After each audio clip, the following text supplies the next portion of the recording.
পিঙ্কিদিকে দুটো কথা বলি। অতিরিক্ত ভালোবাসা কোনো জিনিসটাই অতিরিক্ততা ভালো নয়। অতিরিক্ত জিনিসটাই কিন্তু মানুষকে শেষ করে দেয়। তোমার প্রথম থেকে ছিল মেয়ে মেয়ে মেয়ে মেয়ে আমার সব, মেয়েকে আমি ভালোবাসি, মেয়ের জন্য আমি সব করব, মেয়ে আমার জীবন। অবশ্যই মায়ের কাছে সন্তানের সে ছেলেই হোক মেয়েই হোক, সন্তান তার কাছে সব থেকে ইম্পর্ট্যান্ট, এটা স্বাভাবিক। কিন্তু তাই বলে মেয়েকে আমি বাঁধন ছাড়া করে দেবো, মেয়েকে আমি অতিরিক্ত স্বাধীনতা দিয়ে দেবো, মেয়েকে আমি মানিয়ে নিতে শেখাবো না, মেয়েকে আমি শেখাবো না যে কিভাবে চলতে হয় সংসার করতে গেলে। যে রাধে সে চুলো বাঁধে। আমাদেরও বিয়ে হয়েছে, আমরাও পড়াশোনা করেছি, আমরাও চাকরি বাকরি করেছি, সব করেছি। অতএব মা বাবারা ছোটো থেকে একটা মেয়েকে এতটা উচ্ছৃঙ্খলতার সাথে মানুষ করতে নেই, যেখানে একটা মেয়ে ভবিষ্যতে একটা ছেলের সাথে যখন বিয়ে হবে, সে যখন সংসার জীবনে ঢুকবে, সেখানে গিয়ে তার মানিয়ে নেওয়াটা খুব চাপের ব্যাপার হয়ে যাবে। এটা যেন না হয়, কারণ কোনো মেয়েই কিন্তু বিয়ের আগে আমরা জানি না যে আমরা যে রাজপ্রাসাদে মানুষ হয়েছে সে মেয়েও জানে না যে সে গিয়ে কুঁড়ে ঘরে পড়বে কিনা, আর যে কুঁড়ে ঘরে মানুষ হয়েছে তারও কপালে কেউ জানে না আগে থেকে যে তার ঠাঁই হয়তো গিয়ে হবে রাজপ্রাসাদে। অতএব প্রত্যেকটা মেয়েকে মানিয়ে নেওয়া চলতে শিখতে হয়, প্রত্যেকটা মানুষকেই মানিয়ে নিতেই হয়। কম বেশি মেয়েদের ক্ষেত্রে বেশি হয়, কেননা সংসারটা করতে মেয়েদেরকেই যেতে হয়, ছেলেরা যায় না, মেয়েদের বাড়ি যায় না। তো সেই ক্ষেত্রে মেয়ে মেয়ে মেয়ে করে পাগল হয়ে গিয়ে মেয়েটাকে তুমি ঠিকমতো করে মানুষ করতে পারলে না। আমি বলবো না মেয়েটা প্রীতমকে ভালোবাসেনি, অবশ্যই মেয়েটা ভালোবেসেছে, কিন্তু ও নিজেও জানে না যে ওটা ভালো লাগা না ভালোবাসা, ইনফ্যাচুয়েশন না পুরো লাভ। কারণ ও এতটাই, ও হয়তো অবশ্যই প্রীতমকে মন থেকে ভালোবেসেছে, আবার এটাও সত্যি, এটা বলবো না যে ও চাইনি সংসারটা করতে, কিন্তু ওকে বোঝাতে হতো সংসারটা খেলার জিনিস নয়। অবশ্যই ও চেয়েছে মা বাবা স্বামী সকলকে নিয়ে সংসার করতে, কিন্তু এই জায়গাটাতে হয়নি। তোমার স্বামী, পিঙ্কিদিকে বলছি, তোমার স্বামী প্রথম থেকেই প্রীতমকে মেনে নেয়নি। দ্বিতীয়ত হচ্ছে তুমিও একটা সময় গো ধরেছিলে ওই ছেলের সঙ্গে মেয়েকে দেবো না। মেয়ের বিয়ে হয়ে গেছে, তুমি অলরেডি ধুমধাম করে বিয়ে দিয়ে দিয়েছো, তখন তো কিচ্ছু করার নেই। যদি করার থাকতো সেটা তোমাকে বিয়ের আগে করতে হতো। এই যে তুমি ঠাকুর দেবতা পালন করো, এই যে তুমি হাতে আংটি পরাচ্ছ, এই যে এই করাচ্ছ, হ্যাঁ আমরা বিশ্বাস ভগবানের ওপর করি, বিধাতার ওপর বিশ্বাস আমাদের প্রত্যেকটা মানুষের থাকে, কিন্তু তাই বলে সেই বিশ্বাসটা তাহলে তোমাকে ঠিক জায়গায় রাখতে হতো। বিয়ের আগে তোমার মেয়েকে সাবধান করতে হতো, তোমার নিজের মেয়েকে শাসন করে নিজের কাছে রাখতে হতো। তুমি যে মেয়েকে ভিক্ষে করে বিয়েটা দিয়ে দিলে, বিয়ে তো আর ছেলে খেলা নয়। বিয়ে যখন দিয়েই দিলে তখন বিয়েটা তোমার মেনে নেওয়া উচিত ছিল। অথবা তো হ্যাঁ, তুমি মানিয়ে নিতেও চেয়েছিলে, তুমি মানাতেও গেছিলে, কিন্তু তোমার হাজব্যান্ড মানেনি, তাহলে একবার ভেবে দেখো, মেয়েটা যখন সংসারটাও করতে গেল, তখন তোমার তো হাজব্যান্ড, তোমার হাজব্যান্ডকে তোমারও বোঝানোর দায়িত্ব ছিল। একটা মেয়ে চোখের সামনে দেখছে যে তার বাবা মা আনন্দে সংসার করছে, স্বামী স্ত্রী মানে মা বাবা দুজনে স্বামী স্ত্রী এক ঘরে থাকছে, ওঠা বসা করছে, সংসার করছে, অথচ আমি বিতাড়িত হচ্ছি সংসার থেকে। আমার সংসারে কোনো ঠাঁই নেই, পরিষ্কার কথা, সংসারে কোনো ঠাঁই নেই।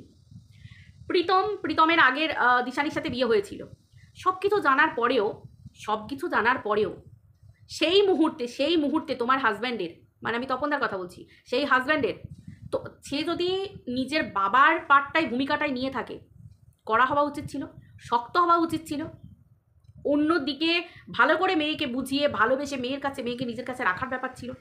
এটা বলতে শোনা যে মেয়েকে কন্ট্রোল করা যায় না, কারণ পৃথিবীর সমস্ত বাবা মাকেই ছেলে মেয়েদেরকে কন্ট্রোল করতে হয়, এটা স্বাভাবিক। যে বা যারা কন্ট্রোল করতে পারে না সেটা তাদের অসফলতা, তারা নাম দেয় পারি না, ওই জন্য ছোট থেকে নিতে হয়। আমি যতদূর শুনেছি রিমি খুব ছোট ছিল তখন তোমার হাজব্যান্ড নিজের নামটা দিয়েছিল, তিনি নিজে বলছিলেন তিনি তার নিজের নাম দিয়েছিলেন, বাবার নাম দিয়েছিলেন।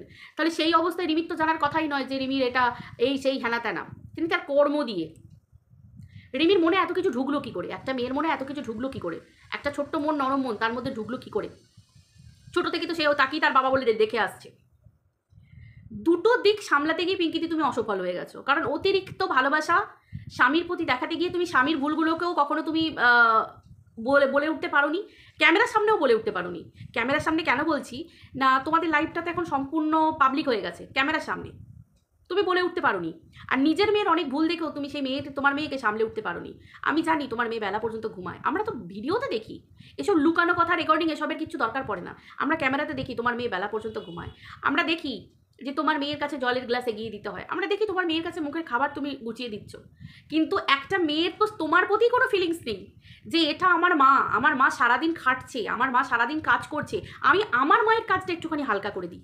এটা একটা মেয়েকে আগে বুঝতে হয়, তবে তো সে গিয়ে তার শাশুড়ি মায়ের মর্মটা বুঝবে, সেটা পরের কথা। একবারে তো সংসারিক ধর্ম মানুষ শেখে না, মানুষ আগে নিজের চ্যারিটি বিগিনস অ্যাট হোম, বাড়ি থেকে শেখে। আগে তাকে শেখাতে হয়, আগে মেয়ের মধ্যে এটা যখন এসে যাবে যে আমার মা সারাদিন খাচ্ছে, আমি বিছানায় শুয়ে আছি না, আমাকে সকাল করে উঠতে হবে, আমার মায়ের হাতে হাতে কাজ করতে হবে, কিছু না পারি একটু পুজো করে দিলাম, কিছু না পারি একটু রান্না করে দিলাম, ওয়াশিং মেশিনে কাঁচা, তো ওয়াশিং মেশিনে যেহেতু কাঁচা কিছু একটু জামা কাপড় কেচে দিলাম, একটু এই করে দিলাম, এগুলো প্রত্যেকটা ঘরোয়া মেয়েদেরই কাজ, আমাদের প্রত্যেকটা মেয়েদের। ওসব বড়লোক গরিব লোক বলে কিছু হয় না, যাদেরই মেয়ে মনের মধ্যে মায়া দয়া মমত্ব, কিন্তু তোমার মেয়েটা ওইভাবে মানুষ হয়নি, ও লাইফ লিড করেছে উচ্ছৃঙ্খলভাবে, এটা কিন্তু তোমার অসফলতা পিঙ্কিদি, কারণ তুমি ওকে সেভাবে তৈরি করে উঠতে পারোনি। আজকের দিনে দাঁড়িয়ে ও ম্যারেজ মেটেরিয়ালই নয়, লোকে বলছে, আমার কথা শুধু নয়, লোকে বলছে ম্যারেজ মেটেরিয়াল নয়, এই বলে আমি রিমিকে একবারও খারাপ বলছি না, এটা মা হয়ে তোমার করানো উচিত ছিল ছোট থেকে। কেন বলো তো, একটা গাছ যখন বড় হয়ে যায় না, তার ওপর জল ঢেলে তো কোনো লাভ নেই, ছোট থেকে চারা গাছটাকে জল ঢেলে বড় করতে হয়, তাহলে দেখবে কোনোদিন ঘুণ ধরবে না, পোকা ধরবে না, ফলও ভালো দেবে, সবই ভালো দেবে, গাছটা দীর্ঘায়ুও থাকবে, তাই না? এটাই হচ্ছে ব্যাপার। তো সেই হিসেবে আমি এতদিন কোনো কিছু বলিনি, আর চুপ করে গেছিলাম, কারণ তোমাদের নিয়ে ভিডিও করলে আর মনে হয় না ভিডিও করব, কারণ সকলেরই কম বেশি দোষ আছে, কার দোষ ঢাকা দেবো, কারণ ভিডিও সমালোচনা করব নিরপেক্ষভাবে, তাই না? মেয়েটা প্রত্যেকটা মুহূর্তে যখন মনে করেছে যে না আমাকে শ্বশুরবাড়িতে থাকতে হবে, তখন বাপের বাড়ির নিয়ে কথা বলে শ্বশুরবাড়ির লোকের মন পেতে চেয়েছে। আবার বাপের বাড়িতে যখন আছে যে হ্যাঁ আমার আর শ্বশুরবাড়িতে ঠাঁই হবে না, আমাকে বাপের বাড়িতেই থাকতে হবে, তখন শ্বশুরবাড়ির লোকেদেরকে বদনাম করে বাপের বাড়ির লোকেদের কাছে ভালো হতে চেয়েছে। সেই জায়গাটাতেও তুমি ইন্ধন দিয়েছো, লাইভে বসে বসে প্রীতমের মা বাবাকে যখন গালাগাল দিয়েছে, আর প্রীতমের বাড়িতে গিয়ে তোমাদেরকে নিয়ে নোংরা গালাগাল দিয়েছে, তাহলে এটা কিসের অভাব? পাবলিক তো বলবেই বাবা মার শিক্ষার অভাব। তাহলে তোমরা এই মেয়েটাকে অতিরিক্ত প্যাম্পার্ড করে তুলেছো, মানে প্যাম্পার্ড চাইল্ড বানিয়ে দিয়েছো। এটার জন্য কিন্তু আজকে ফেলিওর, কিন্তু মানে তুমি ফেলিওর, মানে এটা তোমার কি বলবো, এটা তোমার কোনো সাকসেসই হলো না। একজন মা হিসেবে তুমি সম্পূর্ণ ফেলিওর। আজকে সব কিছুর কনক্লুশন হচ্ছে এটা। ভুলটা ভুল বলবোই পিঙ্কিদি, ভুলটা ভুল বলবোই। প্রত্যেকটা মুহূর্তে রিমির একটা বাড়িতে অত্যাচার, মানে ও রেগে যাচ্ছে, হাইপার হয়ে যাচ্ছে, সেটা তুমি ক্যামেরা ধরে সোশ্যাল মিডিয়ায় দেখাচ্ছ। তার মানে কি পাবলিক জানতে পারছে কি করে যে তোমার মেয়ে হাইপার অ্যাক্টিভিটিসের পেশেন্ট? কি করে জানতে পারছে যে তোমার মেয়ের হাইপার অ্যাক্টিভিটিস ব্যাপারটা তোমার মেয়ের শরীরের মধ্যে আছে, বডির মধ্যে আছে? এটা পাবলিক জেনে গেল কেন? লাইফে এমন কিছু কিছু ব্যাপার থাকে না যেগুলো একান্তই ব্যক্তিগত, পার্সোনাল, সব জিনিসটাকে লাইফে পাবলিক করতে নেই, কিন্তু তুমি প্রত্যেকটা ব্যাপারকে পাবলিক করতে ভালোবাসো। সম্পর্ক আর শো অফ, এই জিনিস দুটো আলাদা। শো অফ করে কোনো কিচ্ছু হয় না। যে আমার কাছের মানুষ, সে আমার কাছের মানুষই থাকবে। তোমার হাজব্যান্ড যদি তোমায় প্রকৃত সাথ দেয়, ভালোবাসে, সে হাজব্যান্ড কিন্তু ঠিকই থাকবে, তাই না? আজকে তোমার হাজব্যান্ডের নিয়ে শুনছি বিভিন্ন মানুষের সাথে কথা বলছে, ফোনে কথা বলছে, এই করছে ওই করছে, এটাও তোমারই অসফলতা। বলো কেন? তুমি প্রত্যেকটা মুহূর্তে তোমার হাজব্যান্ডকে লুকিয়েছো পাবলিকের কাছে, কারণ তোমাদের আজ তো পার্সোনাল বলে কিছু নেই, সবই পাবলিক। তোমাদের জিরো থেকে একদম, সে বলে না এয়ারপিন টু এরোপ্লেন, তো তোমাদের সবটাই তো পাবলিক। তাহলে আজকে তুমি তোমার স্বামীকেও সামলে রাখতে পারছো না। তোমার স্বামীর বিভিন্ন জায়গা থেকে অ্যালিগেশন আসছে, এর কাছে এই বলেছে, ওর কাছে ওই বলেছে, ওর কাছে এই বলেছে। তাহলে বুঝতে পারছো, অতিরিক্ত কোনো জায়গাতেই নয়। প্রত্যেকটা মেয়েকে প্রতিবাদী হতে হয় অবশ্যই। সন্তান যখন মানুষ করবে, তাকেও শাসন করতে হয়। কে বলেছে স্বামীকে শাসন করতে হয় না? অবশ্যই সেই স্বামীকে শাসন করার অধিকার বিয়ের আগে তার মা বাবার পর্যন্ত থাকে, বিয়ের পরেও অবশ্যই থাকে, বাবা মারও থাকে। কিন্তু যার বাবা মা থাকে না, মাথার উপর হাতটা উঠে যায় বাবা মায়ের, তখন স্ত্রীকে সেই জায়গাটা নিতে হয়। ওই জন্যই তো বলে একটা স্ত্রীর এমনি শুধু স্ত্রী নয়, মা হতে হয়, বোন হতে হয়, দিদি হতে, অনেক অনেক ক্যারেক্টার নিভাতে হয়, তাই না? আমি জানি না আমার ভিডিওটা কতজন দেখবে, কতজন সমর্থন করবে, বা কতটুকু ভিউজ হবে, আমি আই ডোন্ট নো, বাট ভিউজের জন্য আমি ভিডিও করি না। আমার কাছে কথা হচ্ছে, আমার মনে হলে এই কথাগুলো বলার। আজকে যে মেয়েটার জীবনটা দেখে খারাপ লাগছে না? খারাপ লাগছে। অল্প বয়সী একটা মেয়ে, একটা নার্ভের পেশেন্ট কি জন্ম থেকে না হয়ে গেছে? মানে কি একটা বাড়িতে রীতিমতো প্রত্যেক মুহূর্তে ঝামেলা, অশান্তি, কলহ, বিবাদ, যে কোনো মানুষ নার্ভের পেশেন্ট হয়ে যাবে। তো তোমার শরীরে কত রোগ বেঁধেছে পিঙ্কিদি? তোমারও তো বয়স হচ্ছে, তাই না? তোমারও তো বয়স হচ্ছে। আমি বলবো না যে তুমি সংসারের জন্য করো না, অবশ্যই এই যে ব্লগিং করা, ভিডিও করা, হ্যাঁ তুমি যেভাবে ব্লগিং করো, অবশ্যই তোমার বোকামি তো ব্লগিংয়ের মধ্যে আছেই, অবশ্যই আছে।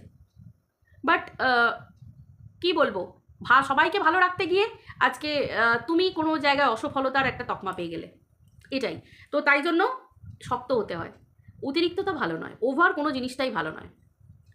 আর কতটা দেখাবো, কতটুকু পাবলিক করব, এগুলো একটা মানুষের জীবনে পার্সোনাল ব্যাপার বলে থাকে।